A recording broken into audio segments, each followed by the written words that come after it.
आपका खैर मकदम है। जन आशीर्वाद यात्रा के दौरान महाराष्ट्र के वज़ीर-ए-आला उद्धव ठाकरे पर काबिल एतराज तबसरा करने पर मरकजी वजीर नारायण राणे की गिरफ्तारी के अहकाम जारी किए गए हैं। क्राइम ब्रांच गिरफ्तारी के लिए नासिक से रवाना हो गई है। वहीं पुणे में भी नारायण राणे के खिलाफ एफआईआर दर्ज की गई है।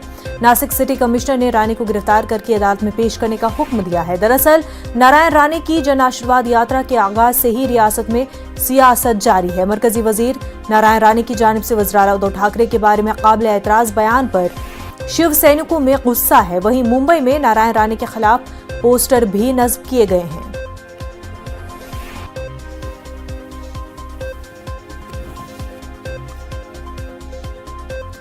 हमारे नुमाइंदे वसीम बराह रास्त हमारे साथ जुड़ चुके हैं। वसीम, नारायण राणे की गिरफ्तारी कब तक हो सकती है?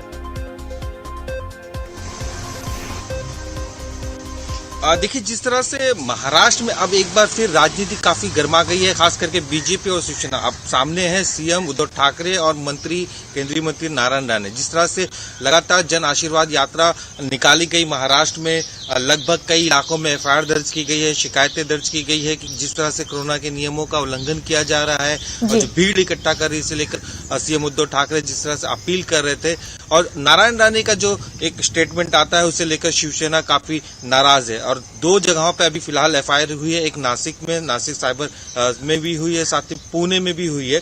और जिस तरह से ऑर्डर कॉपी निकाली गई है तो उस ऑर्डर कॉपी के हिसाब से नारायण राणे को पेश होना है और कोर्ट तक जाना है। तो ऐसे वक्त में जो नासिक की जो पुलिस है वो वहां से निकल चुकी है, वो कोकण के लिए रवाना हुई है और उस दौरान जाके वो नारायण राणे से मुलाकात करेगी और उसके बाद किस तरह के नासिक की कोर्ट में पेश किया जाएगा, इसे लेकर फिलहाल अटकलें लगाई जा रही है। लेकिन ये अपने आप में एक बड़ी राजनीति साफ तौर पर दिखाई देने लगी है। शिवसेना की तरफ से मुंबई की कुछ सड़कों पर नारायण राणे की तस्वीरें लगाई गई हैं, अलग अलग शब्दों का इस्तेमाल वहां पे किया गया है। साथ ही जिस तरह से सोशल मीडिया में लगातार ट्वीट के जरिए नीतीश राणे शिवसैनिकों को अपना निशाना बना रही है, शिवसेना उन्हें निशाना बना रही है, इस तरह की वक्तव्य साफ तौर पे दिखाई देने लगे हैं। कई मामले दर्ज किए गए हैं उन इलाकों में, खास करके जहां से ये जन आशीर्वाद यात्रा शुरू की गई थी और जो आयोजक थे इस पूरे जन आशीर्वाद यात्रा के, उनके खिलाफ भी मामला दर्ज किया गया है। जी बिल्कुल,